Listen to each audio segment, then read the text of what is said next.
สวัสดีข้าพเจ้าเปรมออร์แกนิกมื้อนี้ก็ถือว่ามาอัดคลิปนะเพราะว่าเรากำลังจะเปิดคอร์สสอนว่ายน้ำอีกครั้งเนาะก็ผู้ปกครองหลายๆคนก็แน่นอนต้องมีคำถามเนาะแต่ข้าพเจ้าอยากจะบอกว่าเป็นหยังเด็กน้อยจึงต้องเรียนว่ายน้ำคันเขาสามารถว่ายน้ำได้เขาก็จะสามารถช่วยเหลือตัวเองได้ช่วยเหลือคนอ้อมข้างได้ และที่หลักๆก็คือเฮ็ดให้เขามีวินัยและก็ใช้เวลาว่างเป็นประโยชน์และก็คลิปนี้อยากจะบอกว่าเป็นหยังเด็กน้อยจึงเฮ็ดลอยน้ำเบิ่งนำกันเลยเนาะเพราะว่าคันสมมุติคน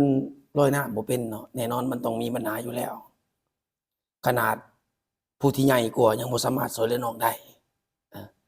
เหตุการณ์นี้อาจจะเกิดอยู่ที่ประเทศจีนก็แม่นเนาะเพราะว่าฟังแต่เสียงก็น่าจะแม่นคนจีนเนาะขนาดมีหลายคนเนาะพยายามอยากจะมาซอยก็ยังซอยบ่ได้เพราะว่าคนที่จะมาซอยก็ลอยน้ำบ่เป็นเนาะฉะนั้นแล้วเป็นหยังจึงเรียนลอยน้ำคลิปนี้มีคำตอบเนาะอันนี้คือการโชคดีที่ว่ามีผู้ใหญ่คนที่เขาสามารถลอยน้ำได้มาซอยจึงสามารถรอดชีวิตได้เคสนี้เด็กน้อยบ่เสียชีวิตเนาะ